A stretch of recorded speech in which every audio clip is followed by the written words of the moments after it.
um armênio com uma cearense, nasceu em Goiás, mas foi aqui no Rio que construiu sua carreira artística e política. A nossa entrevista de hoje é com Stepan Necessian.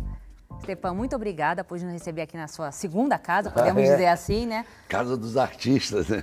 Pois é. Nossa casa. Quando você veio para o Rio de Goiás, você já tinha pretensões artísticas? Não, nunca tinha pensado. Lá eu estudava, trabalhava já, trabalhei num jornal, fui auxiliar de revisor, fiz tudo no jornal. E foi assim, minha escola foi esse jornal lá em Goiás, Jornal 5 de Março, que chamava. E eu participava de movimento estudantil em Goiás, naquele período conturbado de 68, 69. Foi logo que eu entrei para o ginásio.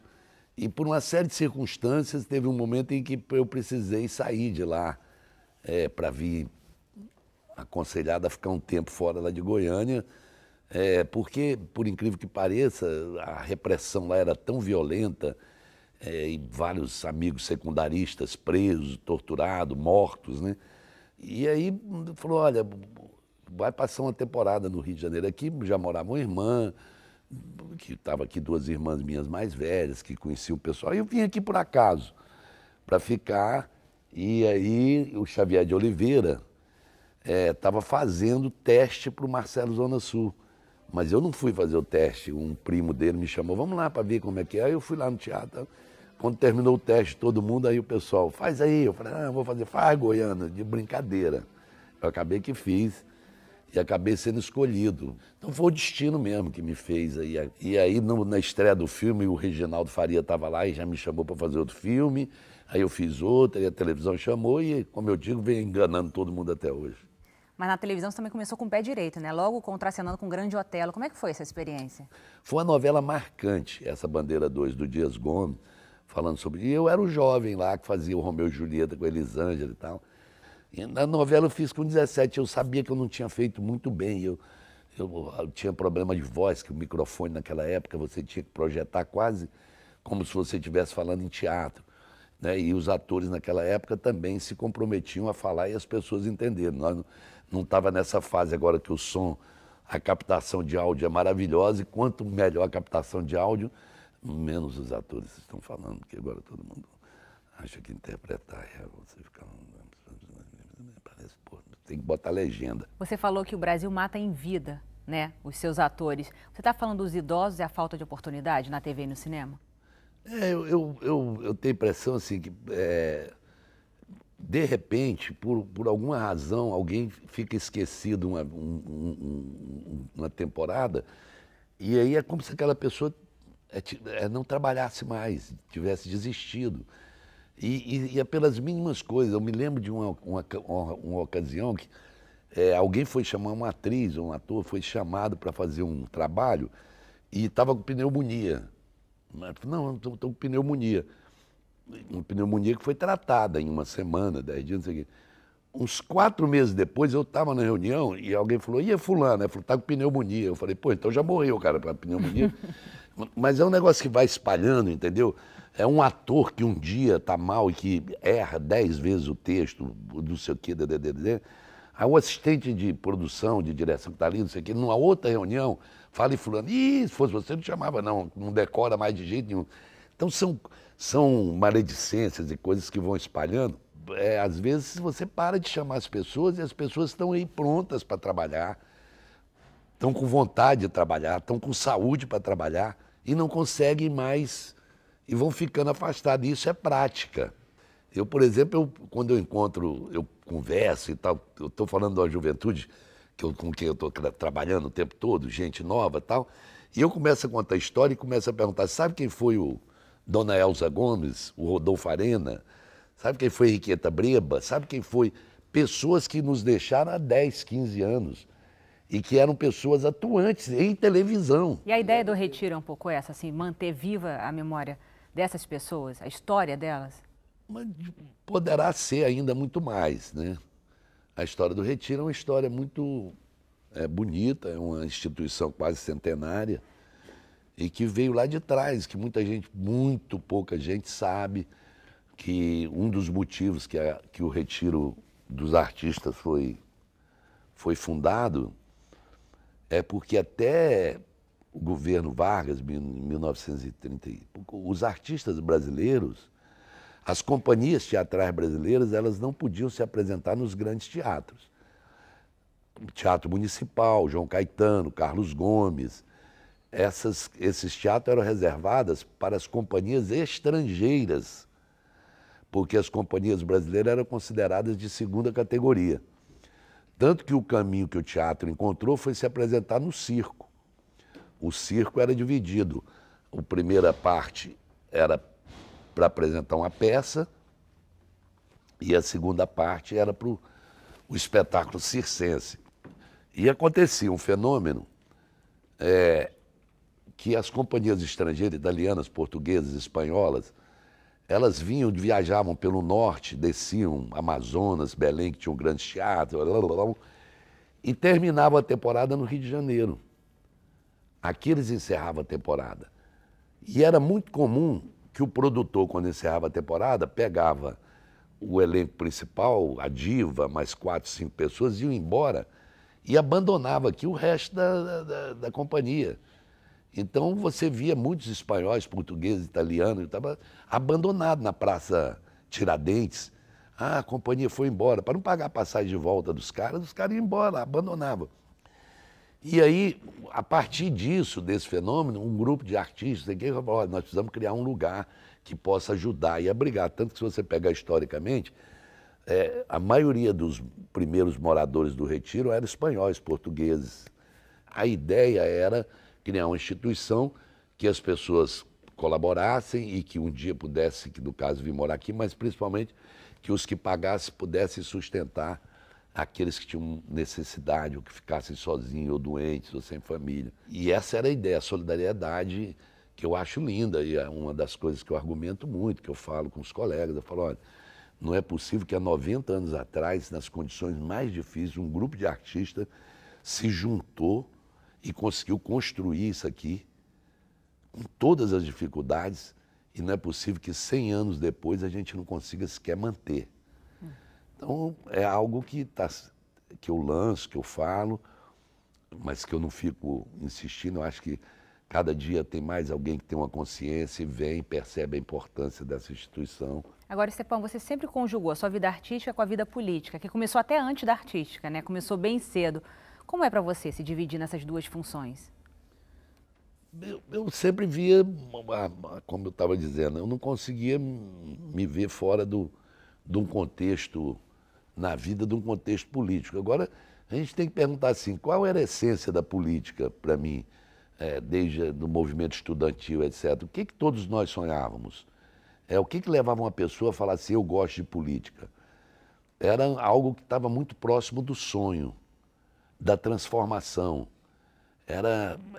Não é mal comparando com hoje, essa estreiteza, essa miudez, esse guetinho, essa coisa horrorosa em que se transformou a atividade política parlamentar no Brasil, de páginas policiais e de trama de poder e etc. e tal, de aposta na divisão das pessoas. Não era isso. O que a gente imaginava era, olha, nós todos como sociedade, através da política, podemos transformar. Você foi eleito vereador 2 vezes, foi deputado federal e não foi reeleito como deputado federal e se viu até envolvido num caso de corrupção com Carlinhos Cachoeira. Você acha que a política mudou muito? Assim, você está decepcionado com ela? Não, eu me recuso a dizer que eu sou decepcionado, porque esse negócio de decepção é para quem é ingênuo, é para quem...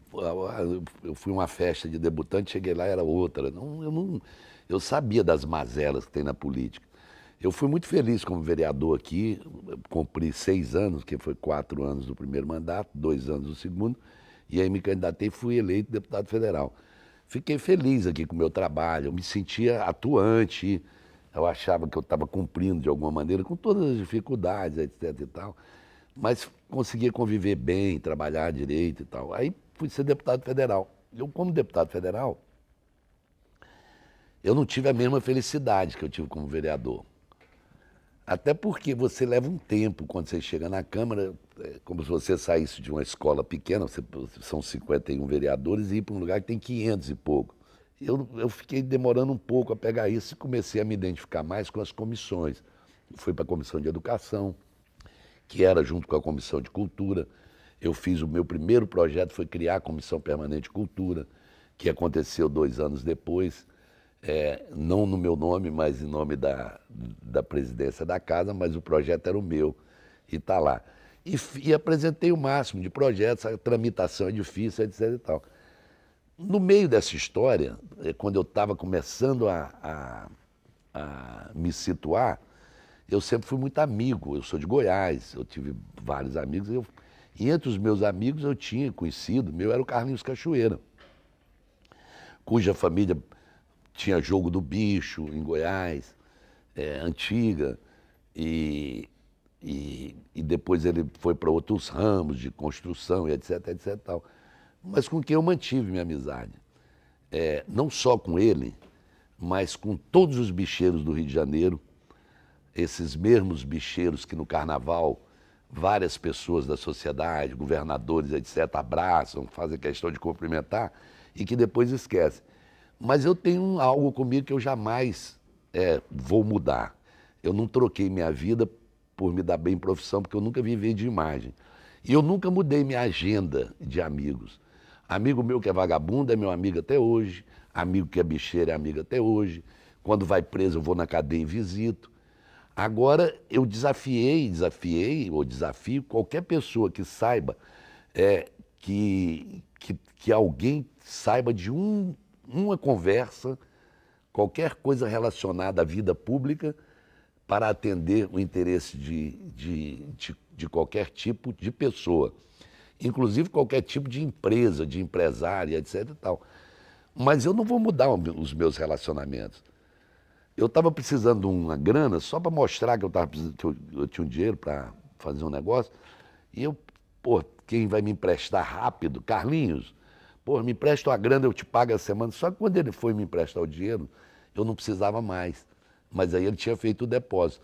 Eu pedi a ele de onde veio o depósito, o que ele fez, qual era o dinheiro dele. Isso é problema dele com os outros. Tanto que ele me emprestou o dinheiro na sexta-feira, na segunda-feira eu devolvi o dinheiro. E aí foi quando surgiu o tal do escândalo da Delta e etc, etc e tal. E entre os envolvidos apareceu o meu nome. Aquilo ali foi mortal para mim, me deu uma tristeza, foi uma depressão horrorosa, assim, de pessoa. Eu desanimei da vida pública. Eu falei, porque foi na contramão de tudo que eu fiz durante a minha vida pública. Eu fui vice-presidente da Câmara dos Vereadores. Eu convivi na Câmara dos Vereadores com vereadores assassinados e presos até hoje. Eu convivi com todo tipo de bandidagem esse tempo todo. E eu fui eleito vice-presidente da Câmara, o meu partido só tinha um vereador e eu. E eu fui eleito por unanimidade vice-presidente. Tamanha confiança que as pessoas tinham e convivendo e me relacionando com todo mundo. Mas mesmo assim, eu consegui, naquele momento, pegar toda a documentação, todos os extratos bancários, o dinheiro que o Carlinhos mandou para eu comprar uma frisa para ele do carnaval.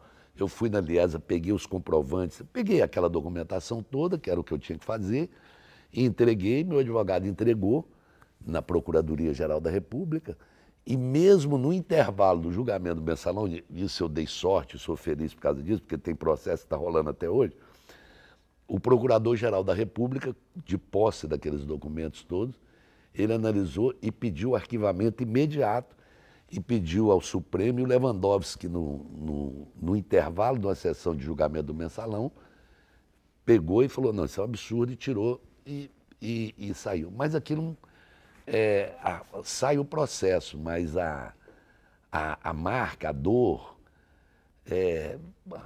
a agressividade, as pessoas adoram quando alguém honesto é colocado sob suspeita. Porque tem uma coisa assim, tá vendo, vagabundo, é igual a todos e não sei o quê. Então eu tive muito isso. E no momento que eu não queria mais, foi impressionante, assim, a insistência com que a arte foi me pegar e trazer. Aí eu falei, Te trouxe Chacrinha, né, que está sendo um sucesso. E Estou você está fazendo, como diz retornando. alguns, o maior sucesso teatral da temporada no Brasil, que é esse musical de Chacrinha. O meu filho foi assistir o Chacrinha, aí quando terminou, né, ele foi na estreia, o teatro inteiro aplaudindo de pé, não sei o que, aí eu saí, encontrei, ele pegou e falou uma coisa, o Rodrigo. Ele falou para mim, ele falou, pô, eu falei, e aí, gostei? Ele falou, pô, o espetáculo é lindo, tudo é bonito, mas, pô, a minha emoção é outra. Pô, tô vendo você de novo como você deve ser tratado, é aplaudido de pé, não sei o que, ele brincando assim comigo. Como é que foi a construção assim, desse personagem? Você ficou lá estudando, porque dos maiores elogios, né, da crítica e tanto do público é a semelhança que você tem com ele. Como é que foi seu processo de criação? Você ficou assistindo coisas? Você chegou a ver no Chacrinha alguma coisa parecida com você? Pelo contrário, eu até falei com o Andrucha quando ele me chamou, eu falei, Andrucha, eu não sou bom imitador. Não, mas você não vai imitar. Eu falei, eu não sei. Porque tem vários atores que imitam muito bem, não sei o quê. O Andrucha tem o poder de convencer a gente também. Aí eu peguei e falei, pô, eu vou nessa. Mas eu sabia de uma coisa, que as pessoas precisavam acreditar no Chacrinha, mas precisavam acreditar no Abelardo Barbosa. Porque, pô, eu ali com a cartola, com a buzina, você fica parecido, mas logo em seguida eu entro só de cueca. Cuecão, samba canção e um boné na cabeça. E o óculos dele. E eu falava assim, se as pessoas não acreditarem no Abelardo dentro de casa, não vai ter vida, o Chacrinha.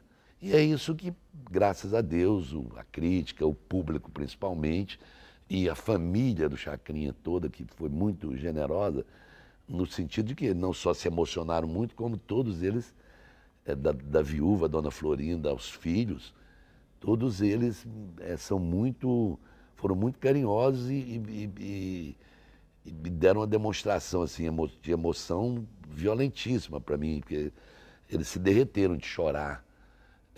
O Jorge fala para mim, o Leleco fala, você tá fazendo coisas que meu pai só fazia dentro de casa. O Jorge fala, eu venho ver porque é uma maneira de eu matar a saudade do meu pai.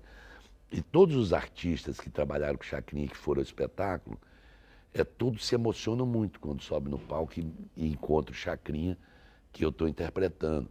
O Fábio Júnior quase não conseguiu cantar. A Xuxa quase não conseguiu cantar, de tanta emoção.